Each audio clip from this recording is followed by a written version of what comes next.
네, 오밤중의 뉴스 함께하고 계신 지금 시각이요. 11시 33분을 지나고 있습니다. 자, 예.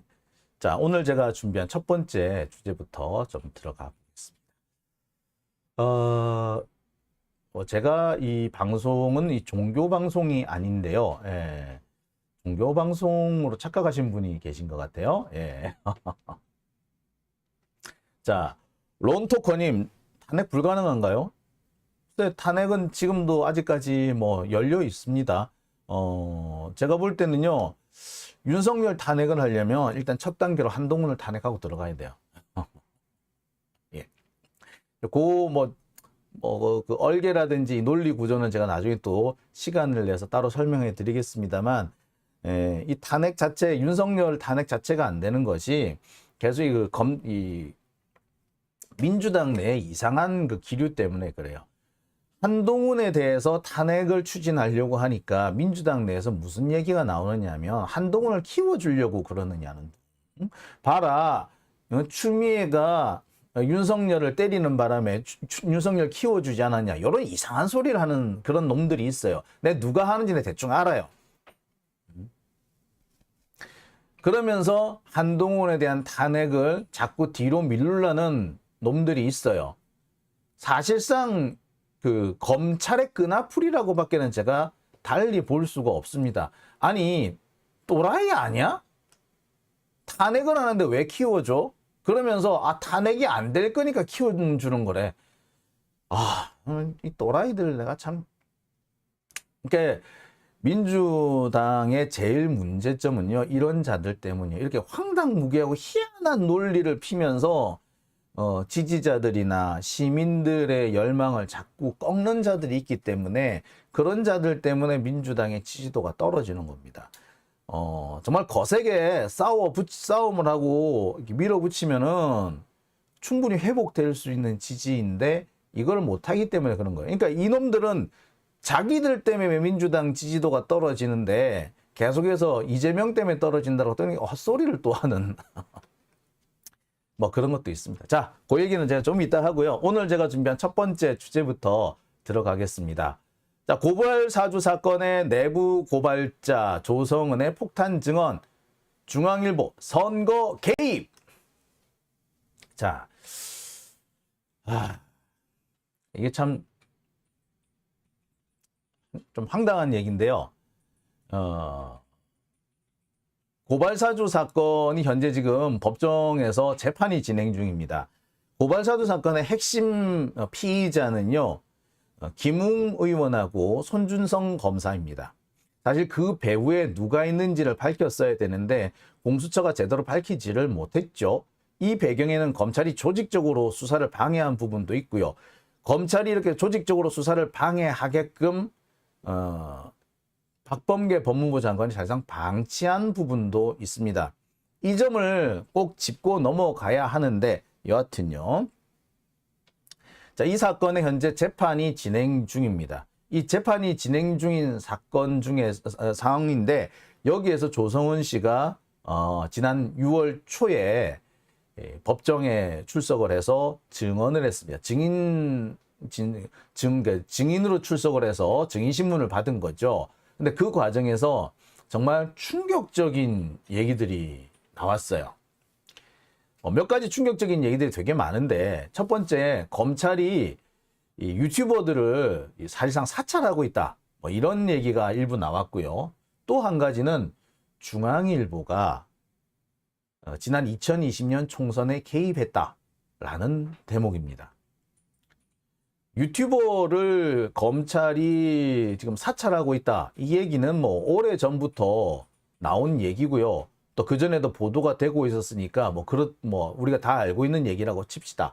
하지만 중앙일보가 선거에 개입을 했다. 이 얘기는 우리가 좀 처음 듣는 얘기죠. 사실 이 고발사주 사건의 핵심은 채널 A, 중앙일보가 선거에 개입하려고 했던 그런 의혹에서 처음에 발단됩니다. 그 소위 말하는 이 채널A 검언 유착 사건이 바로 그 사건이잖아요. 근데 이 검언 유착 사건을 뒤집기 위해서 검찰이 공작을 쓴 것이 이른바 고발사주 사건입니다. 근데 이 고발사주 사건에 등장하는 것이 또 중앙일보였던 거예요. 결국에 중앙일보와 동아일보는 당시 2020년 선거에 개입하려 했었다라는 게 정황이 명확하게 드러난 겁니다. 조선일보는요, 뭐 안 했을 턱이 있나. 실제로 조선일보는요, 이동재를 직접 인터뷰하면서 일면에 대문짝만하게 이동재 얘기를 실어주기도 했죠. 그러면서 이 고발사주 사건을 실제로 만들어 가려고 검찰과 보조를 맞추기도 했습니다. 명확하게 정황이 드러난 건 아니고 근거가 나오진 않았지만 그들의 행태를 봤을 때 의심을 할 만한 충분한 여지가 있었죠. 결국 2020년 총선거에서는 조중동이 모두 당시 미래통합당, 그러니까 지금의 국민의힘 얘네들을 도와주기 위해서 오만 때만 짓을 다 했다. 언론이 언론사로서 역할을 제대로 하지 못했다라는 지적을 언론이 언론사로서 역할이 아니라 진짜 황당한 정치 개입을 했다. 라는 걸 뭐 드러내주는 그런 부분이 아닌가 하는 생각이 들어요. 그러면 자, 하나씩 좀 짚어보겠습니다. 자, 일단 고발사주 사건에 대해서 좀 설명을 드릴게요. 여러분, 고발사주 사건이라는 게 뭡니까? 예, 고발사주 사건이라는 거는요, 검찰이 선거에 개입하기 위해서 민주당 최강욱 의원과 유시민 작가를 채널A 사건 부분을 뭐 공작을 했다. 채널A 사건을 공작이었다.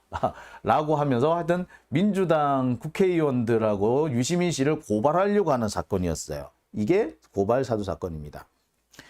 2020년 총선을 앞두고 검찰이 유시민, 최강욱 등을 불법 선거 혐의 또는 뭐 여러 가지 뭐 죄를 덮어씌워서 수사를 하기 위해서 고발장을 만들어 가지고 당시 미래통합당 선대위 소속이었던 조성은 씨에게 전달해 주면서 고발하라고 종용한 사건을 말합니다. 이때 유시민, 최강욱 등을 무슨 혐의로 수사하려고 했느냐? 채널A 검언 유착 사건, 즉 이동재하고 한동훈이 서로 유착해가지고 유시민 그 작가의 뒤를 캐려고 하던 사건, 그리고 이 사건을 총선에 맞춰서 터뜨리려고 했던 사건, 선거 개입이자 검언 유착이자 뭐 여러 가지 복잡한 그런 부분이 있습니다. 이 부분이 폭로가 되니까 이 검언 유착 사건을 다시 뒤집기 위해서, 검언 유착 사건은 유시민이 꾸민 공작이다라는 식으로 뒤집기 위해서 검찰이 강제 수사를 하려고 하고요. 이거를 합리화시키기 위해서 고발장을 만든 거고요. 그 고발장을 누가? 조성은 씨가 접수시키려고 했던 겁니다. 실제로 당시 이런 일이 있었던 것이 조선일보 측에서 뭐라고 그 당시 보도를 하고 했었느냐면, 이 고발사주 사건, 그 이동재와 한동훈의 유착 사건은 사실은 이게 유시민 측이 그 제보자 X와 꾸민 그 치밀한 정치 공작이다, 그럴 우려가 있다라는 그런 뉘앙스의 보도를 계속 했어요. 그리고 그 뒤이어서 이런 고발장을 접수하고만 한 해 만에 하는 일이 터졌던 거거든요. 그러니까 이 고발사주 사건은 실존했던 사건입니다. 핵심적인 피의자는 여기 있는 김웅 의원하고요, 손준성 검사, 그 다음에 검찰에 있던 그 범정, 뭐 여기였어요. 그러니까 사실 이 고발사주 사건이 터졌을 때 제일 먼저 해야 되는 것은요, 검찰에서 범정을 없애버리는 거였어요. 근데 이 당시 이낙연 당시 그 민주당 대표가 검찰 이슈를 건드리지 말라고, 검찰개혁 이슈를 건드리지 말라고, 검찰개혁 이슈를 건드리면 선거에서 진다라고 계속 이렇게 헛소리를 하고 다녔어요. 제가 이제서 말씀드립니다만, 제가 그때 김남국 의원한테 왜 검찰개혁 하지 않느냐, 왜 언론개혁 하지 않느냐라고 제가 막 화를 낸 적이 있어요. 그랬더니 우리 김남국 의원님 그때 뭐라고 하신 줄 아세요? 아, 형님, 그 이슈 건드리면요 선거에서 진대요. 그 무슨 소리냐고. 아니, 그런 얘기들을 많이 하세요. 그래서 막 얘기를 진행을 못하고 있습니다. 라고 하더라고요. 진짜 그때 기가 찼거든요. 검찰개혁 이슈를 밀고 나가면은 대선에서 진다. 그런 얘기를 퍼뜨리고 다녔대. 누가? 이낙연 쪽에서. 그때 말로는 그러더라고요. 당 지도부에서 그런 얘기를 퍼뜨리고 다닌대요.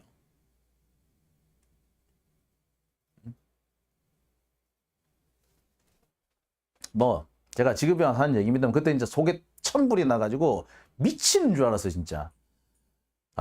제가 그 당시에 이딴 소리를 하는 자들이 있다면서 이 자들을 정말 수청해야 된다라고 핏대를 올렸어야 되는데 그러지 못한 게 정말로 안타깝습니다. 그 당시 고민정 의원은 언론개혁에 대해서 그렇게 결사적으로 반대를 했죠.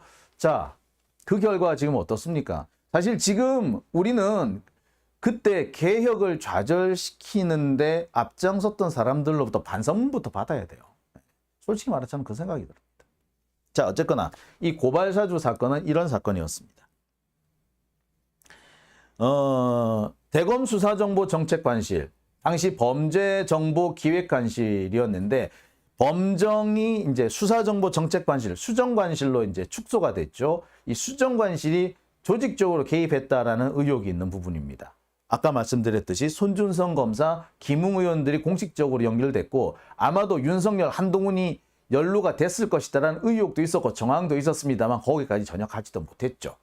특히 한동훈은 이전으로 이 손준성 검사한테 다량의 카톡 사진을 전송했다라는 그런 의혹이 있기 때문에 뭔가 연결이 있지 않느냐라는 의심을 계속 받았어요. 하지만 그 부분까지는 수사가 진행이 안 됐습니다. 자, 제가 미리 얘기해 주는데 동훈아, 이거 의혹의 제기다. 참 내 못됐던데 또 한번 해봐라. 자, 이 조성은 씨 부분 얘기를 좀 할게요. 조성은 씨가 바로 이 고발사주 사건의 증거를 가지고 와서 폭로를 합니다. 그리고 공수처가 수사를 했죠. 하지만 검찰의 조직적인 방해 때문에 고전합니다. 그 결과 손준성 검사만 기소가 되고 김웅은 빠져나갑니다.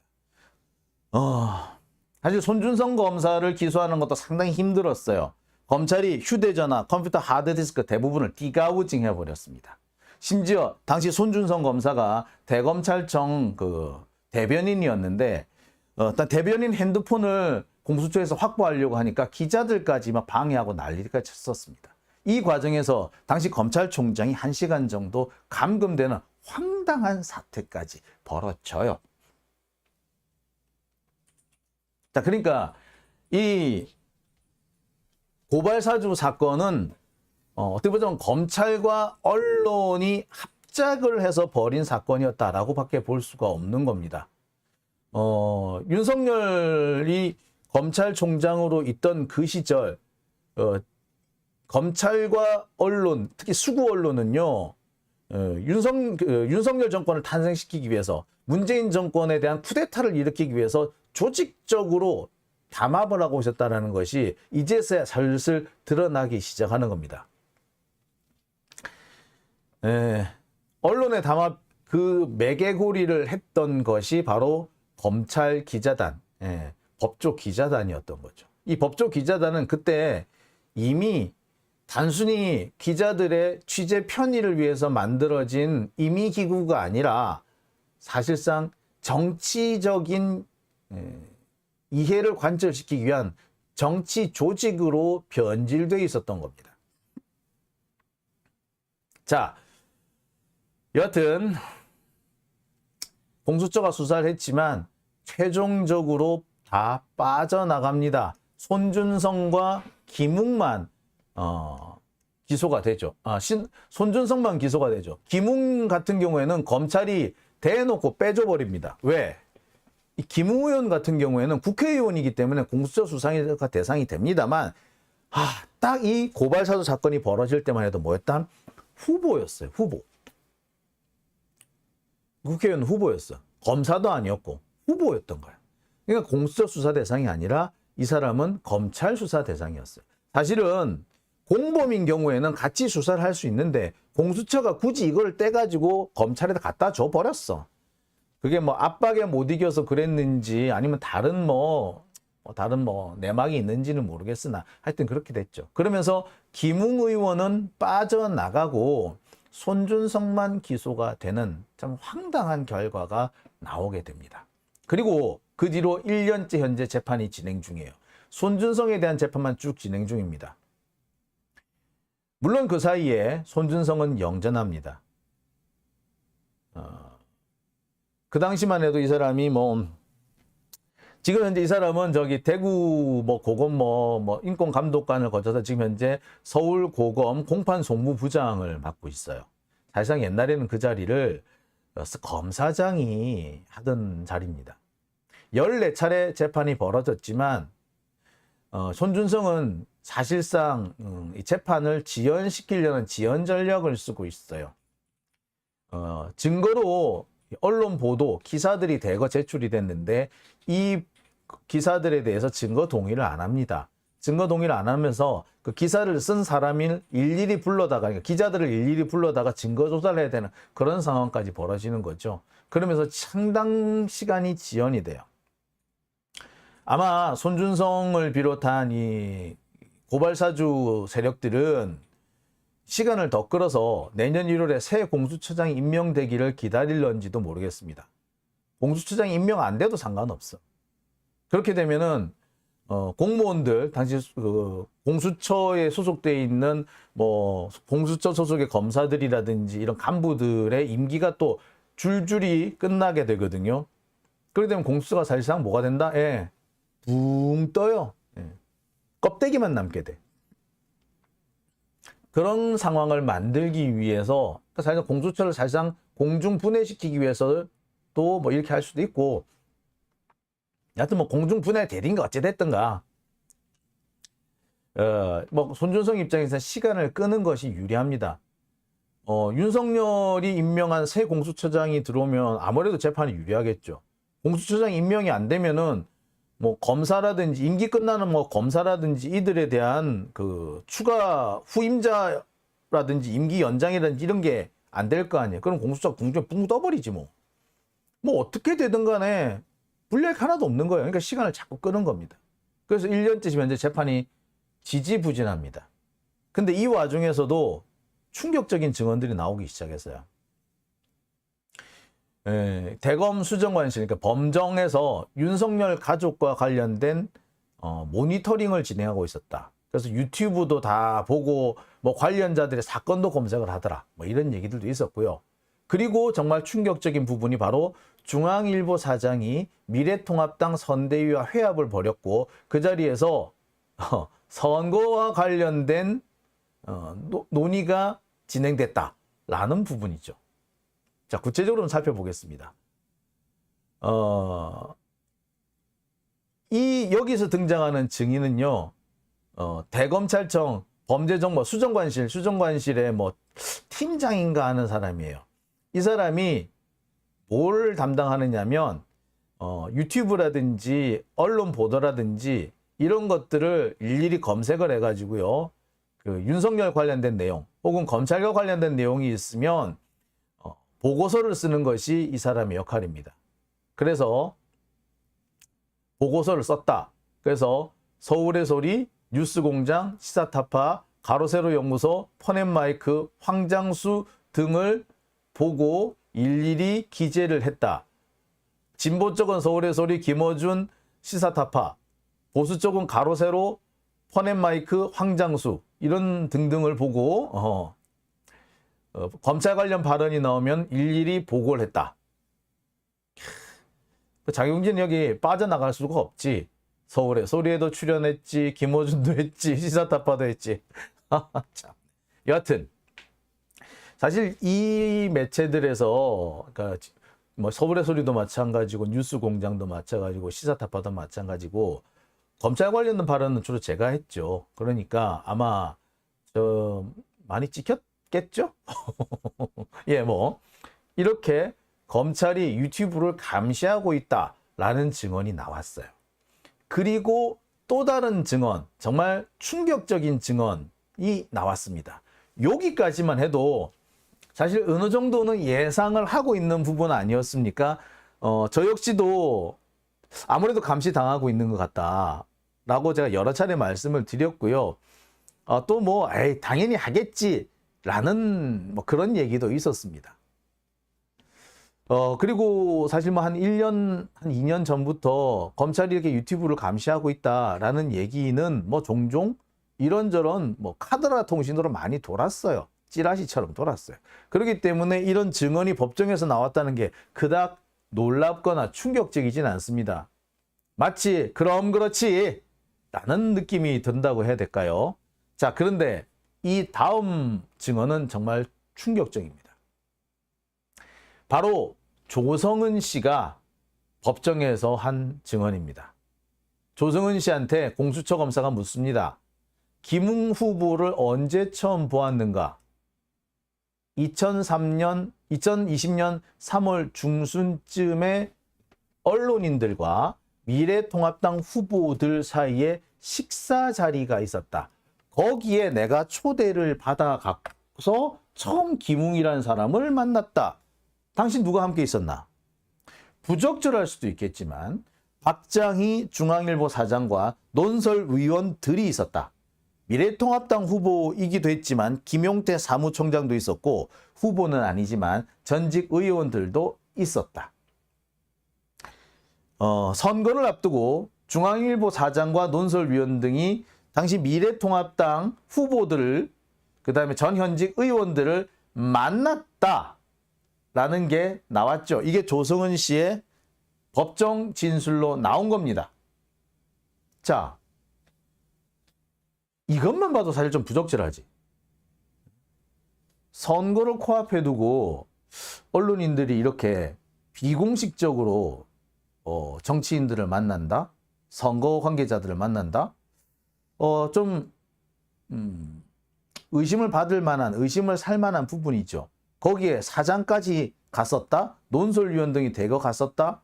의심할 만한 대목이죠. 자, 그런데 진짜 중요한 부분이 이 부분이죠. 어떤 자리였나? 조성은 씨가 대답을 합니다. 법정에서 처음 증언하는 거지만 특정 언론이 도와줄 테니 잘해봐라! 이런 취지의 모임이었다. 특정 언론? 중앙일보죠. 여기서는. 그러니까 중앙일보를 만났겠지. 중앙일보가 도와줄 테니까 잘해봐라. 자, 아마 여기서 특정 언론이라는 말이 제가 이게 뭐 한 단계 거쳐서 이 녹취록을 받다 보니까 이 특정 언론이라는 말이 중앙일보였는지는 사실 잘 모르겠어요. 하지만 뉘앙스상 이건 중앙일보를 지칭하는 거라고도 봐도 되겠죠. 또한 이게 실제 발언에서는 중앙일보였는지도 사실 좀 모르겠어요. 지금 이 부분은 지금 현재 확인 중입니다. 여하튼 중앙일보가 도와줄 테니 잘해봐라. 이런 취지의 모임이었다. 자, 중앙일보를 만났다고. 그러니까 자, 결국 뭘 말하는 겁니까? 당시 중앙일보가 미래통합당을 도와줬다. 선거를 도와줬다. 즉 중앙일보가 선거에 개입했다라는 진술이 나온 거죠. 누가 봐도 이것은 중앙일보의 선거 개입 정황을 말하는 겁니다. 도와줄 테니 잘해보자, 잘해봐라. 이런 취지의 모임이었다? 그런 취지의 모임을 언론인들이 해도 되나요? 아니, 지난 대선 때 제가 아주경제에 있으면서 이재명 대표, 당시 이재명 후보 측에 무슨 그 웹진 같은데 제가 글을 한두 개 썼다고 그거 가지고 쌩 난리를 쳤어요. 그때 미디어 오늘도 이걸 보도하고 그랬었거든요. 그랬는데 왜 이런 증언이 나왔는데 미디어 오늘은 입 쳐닫고 있는 거지? 이거 정말 심각한 얘기 아니에요? 그리야 공개적으로 쓰고 말고 하는 거지만 이거는 보이지 않는 곳에서 장난질 치는 거 아닙니까? 그래 놓고서는 왜 이 부분에 대해서는 보도를 안 하죠? 왜 중앙일보는 입 싹 닫고 있죠? 왜 공정하고 있는 거죠? 뒤로 호박진을 까고 있는 거 아닙니까? 그래놓고 무슨 공정이야. 자, 고발사주 사건 자체는 동아일보, 채널A가 선거에 개입하려고 했던 그런 의혹 때문에 터진 거였어요. 그런데 그 사건이 벌어지는 와중에 중앙일보는 중앙일보대로 선거에 개입을 하려 했었던 거예요. 조선일보? 뭐 거의 대놓고 하고 있었지 뭐. 자, 이거 이래도 되는 건가요? 지들은 이러면서 다른 사람은 왜 못하게 해? 참 어처구니 없는 짓거리 아닌가요? 자, 좋아. 원래 조중동은 그런 놈들이야. 그렇다 쳐. 그렇다면 다른 언론들은 왜 가만히 있죠? 조성은 씨의 이 같은 증언 보도되기나 했나요? 제가 뒤져봤거든요. 일단 내용이라도 보도된 거는 두 군데입니다. 일단 YTN하고 한국일보 등이던데, 자, YTN에서는 뭐라고 보도했느냐? 거의 보도를 안 하고 있어요. 이 내용을 자세히 살펴보시면요, 이 부분 나올 겁니다. 누구를 만났느냐는 공수처 검사의 질문에 유력 일간지 사장과 논설위원 등 그리고 김 의원이 있었다고 언론인들이 지원을 약속하는 자리였다. 일간지 사장과 논설위원 등 그리고 김 의원이 있었다며 언론인들이 지원을 약속하는 자리였다. 자, 여기에 어느 신문인지는 빠졌어요. 그리고 여러 보도 중에 기사 전체에서 여러 가지 내용을 보도하면서 한쪽 귀퉁이에 살짝 갖다 박아놨습니다. 그나마 YTN은 보도는 했더라고. 근데 언론들은 현재 침묵을 지키고 있습니다. 다른 언론들은. 괜히 뭐 조성은 씨가 다른 얘기한 것만 연락에 떠들었고, 실제로 이렇게 중앙일보가 선거판에 개입을 했고 중앙일보가 지원을 약속하는 자리였다라는 조성은 씨의 그 증언이 있었다는 것은 싹 빠졌어요. 담합이죠. 그나마 한국일보는 좀 낫습니다. 한국일보는 뭐라고 했다? 네. 한 일간지 사장 및 논설위원 등과 함께 김 의원을 처음 만났고, 법정에서 처음 하는 얘기지만 특정 언론이 열심히 도와줄 테니 잘해보라는 취지의 만남이었다. 좀 더 상세하게 보도를 하긴 했어요. 그리고 무엇보다 그래도 한국일보 얘들이 좀 나았구나라고 할 수 있는 부분이 이런 내용을 보도했기 때문입니다. 조성은 씨의 주장 중에 김웅이 조성은한테 야 빨리 고발해, 고발장 받았잖아, 왜 안 해? 빨리 해야지 총선 전에 최강욱을 보낼 수 있어 라고 말했다는 거예요. 총선 전에 최강욱을 보내야 된다.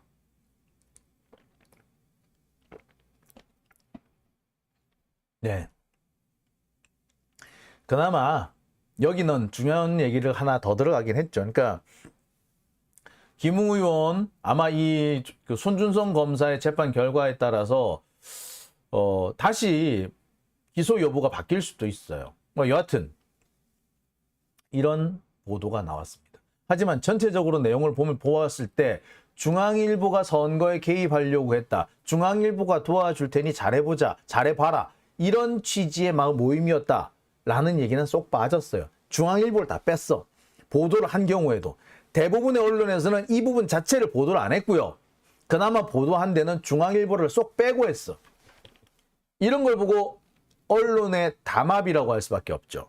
그러니까 우리 국민들이 모르는 거야. 이게 사실 나라가 발칵 뒤집힐 일 아니에요? 이거야말로 국기문란 아닙니까? 근데 왜 보도가 안 됐어요? 수구레님, 사문난정님이신가요? 예. 패션쇼는 머리에 꼽힌 건희님이군요. 패션쇼는 잘 실어주더라. 예, 맞아요. 김건희 뭐 어쨌다, 무슨 화보 실은 것도 아니고 그런 것들은 잘만 갖다 붙여주더니 왜 이렇게 진짜 중요한 얘기는 안 한다는 거예요. 왜 보도를 안 하는 거예요? 참 어처구니가 없죠. 이거 정말 국기문란입니다. 언론과 정치 세력이 담합을 해서 총선에 개입을 하려고 했다? 그리고 그 일환으로 고발 사주를 했다? 있을 수가 없는 얘기 아닌가요? 근데 이런 일들이 버젓이 대한민국에서 21세기에 벌어졌습니다. 검찰 쿠데타지만 사실상 검찰 쿠데타의 제1 지원 세력은 언론이었고 그게 바로 조중동이었어요. 그 밖의 언론들은 이들의 쿠데타의 방조범이죠. 이번처럼 중앙일보가 미래통합당을 만나가지고 도와줄 테니 잘해보자 라고 얘기를 하는 모임을 가졌다 라는 걸 끝끝내 보도하지 않는다는 거, 이거는 범죄, 은닉, 도피 그런 거 아닌가요? 방조범이에요. 아무리 좋게 말해도. 공범일 수도 있고. 와 배간 어떤 대통령도 할 수 없는 일인데 감히 제가 어떻게 그런 말을 한다는 것입니까? 이치에 닿지 않는 말을 가지고 사람을 이렇게 몰약해서는 안 됩니다.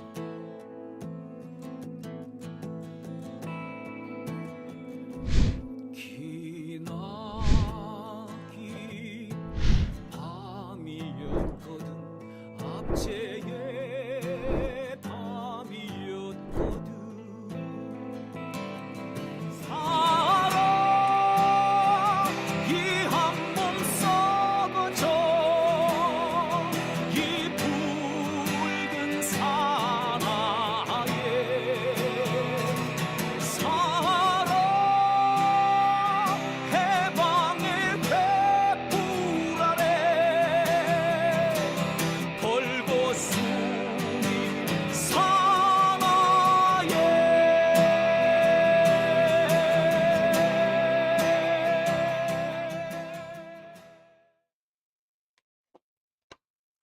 네, 오밤중의 뉴스 함께하고 계신